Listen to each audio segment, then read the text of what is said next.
Hey, what's up?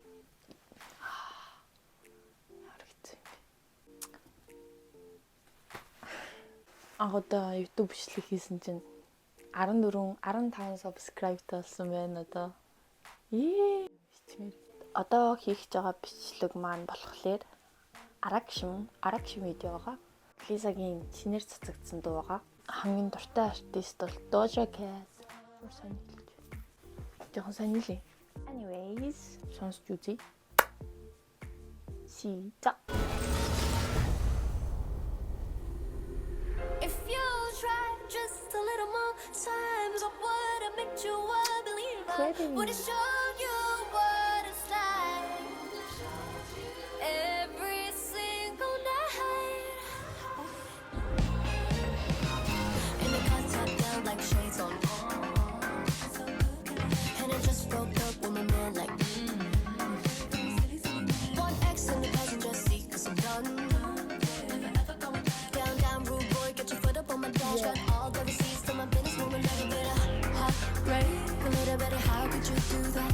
A little bit of talking out your ass. A little bit of look at what you had, but could not hold, and that's on you, baby. Too bad. I'm about to make it hot as a vroom vroom. Ice cold, how I leave you alone, but please tell your mother I'ma miss her. So if you try just a little more time, the Right.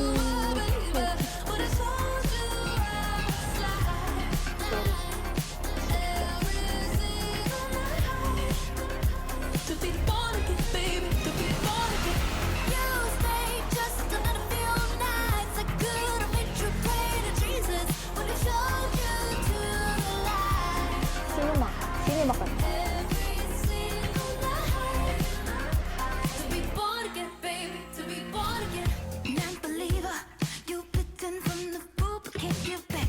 Nice to my leave ya, girl. but I won't be a fool not to ask.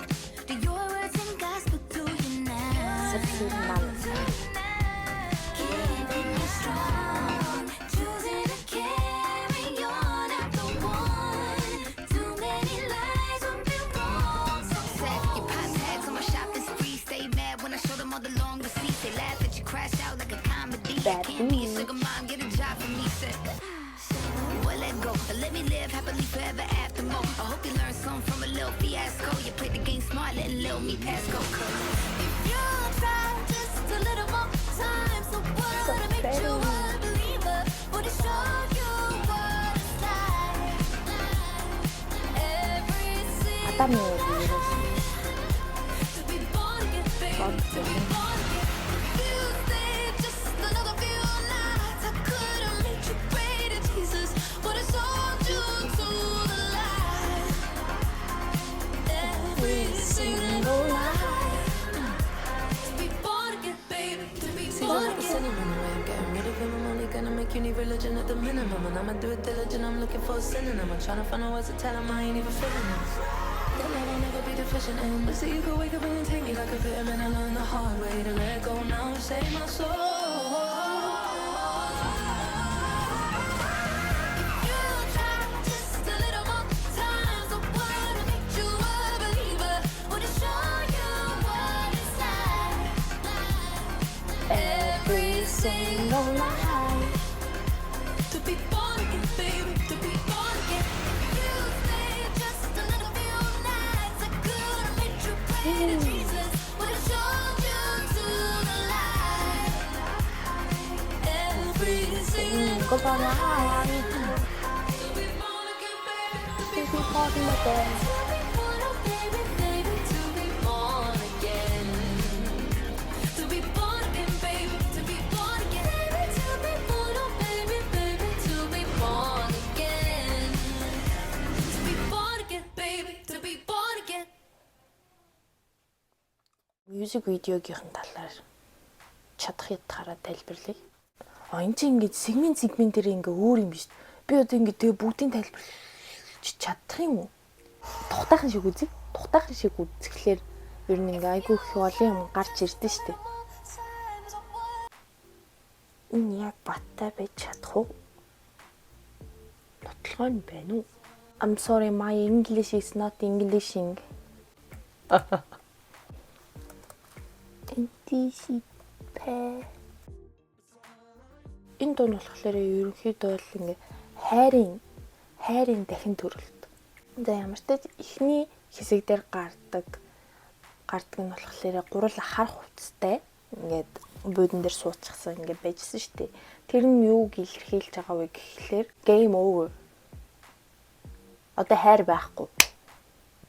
Оршуулгын юм хувцсыг илэрхийлээд ийм хар хувцастай байгаа. Дараагийнх нь болохоор Лиза болохоор ийм гимнастикийн ийм сцендээ гардаг шүү дээ. Тэр нь болохоор эмэгтэй хүн ч гэсэн эрэгтэй хүн шиг хүчрэхэг байж чадна. Эрэгтэй хүний хийдгийг ч гэсэн эмэгтэй хүн хийж чадна гэдгийг харуулж байгаа юм.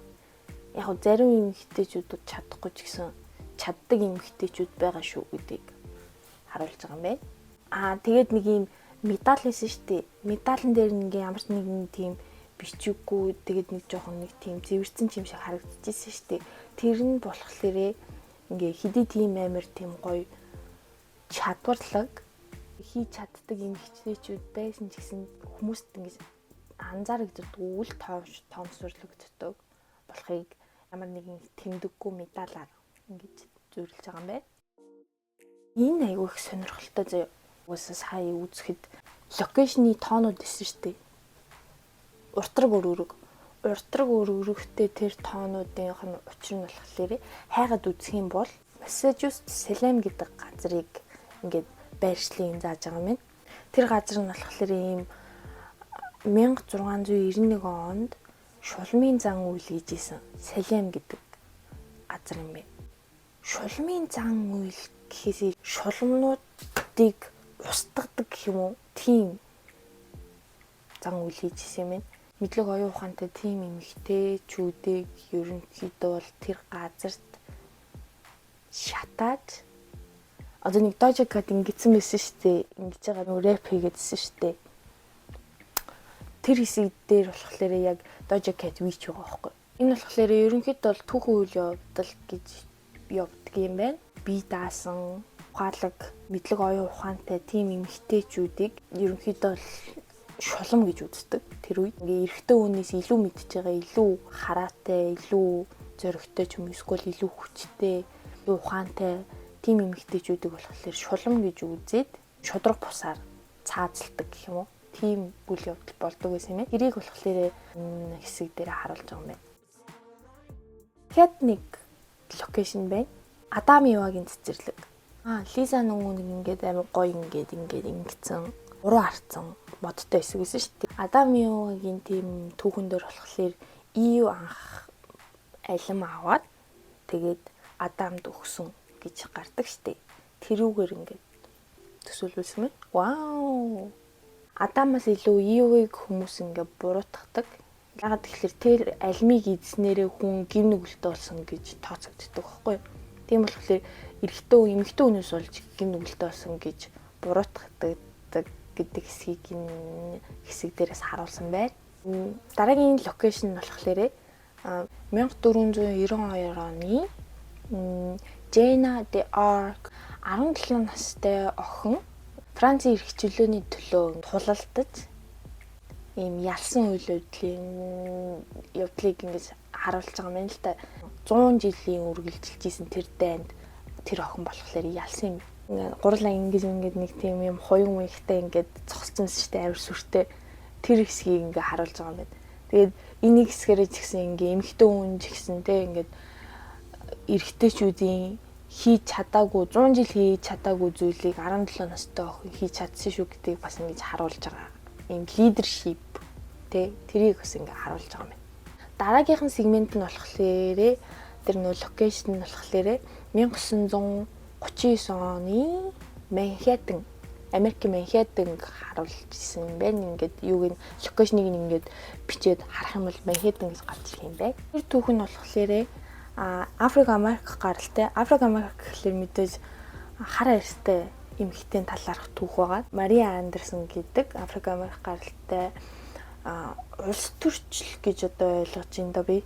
Тэгээ хуулийн тийм том албан тушаал гаргаж байгаа алба хашиж байгаа тийм эмэгтэй хүн айгуу тийм хатуу ханддаг үе байсан. Тэгээд тэр гадуурхах тэр үйл явдлыг эсэргүүцсэн тэр эмэгтэйгийн талаарх түүхийг энэ хэсэг дээр харуулж байгаа юм байна. Юм юу гэсэн штэ чулуу ард нэг чулуу байгаад шулмуудын нэг шудраг буцсаар өгсөн тэр хүндэтгэлтэн зориулсан тийм чулуу байдаг гинэ. Тэрийг төсөөлүүлж ингэж инспирэшн авсан гэж байна. Цааслуулаад өгсөн эмэгтэйчүүдэд зориулаад зогсоогүй. Бусад ингээ түүхэн үйл явдалт те шудраг буцсаар ингээд амиа алдсан ч юм уу эсвэл ингээд ямар нэгэн байдлаар ингээд буруу шаагдсан эмэгтэйчүүдэд зориулсан тийм одоо чулуу юм байна. Дахин төрөлт гээд эн чин дууныхын нэр нь ингээд Born Again гэдэг юм шүү дээ. Тэгээд бас дахин төрөх гэдэг нь болохоор бас Христийн шашинтай холбоотой байдаг. Есүс үхээд 3 хоногийн дараа амилсан гэж гарч ирдэг байхгүй. Тэгээд тэрнээс нь бас санаа аваад Born Again тэгээд би дахин төрж гин дахин ийм хүчтэйгээр тэ ийм independent байдлаар ингэж төрж гин гэдгийг илэрхийлсэн байх магадлалтай.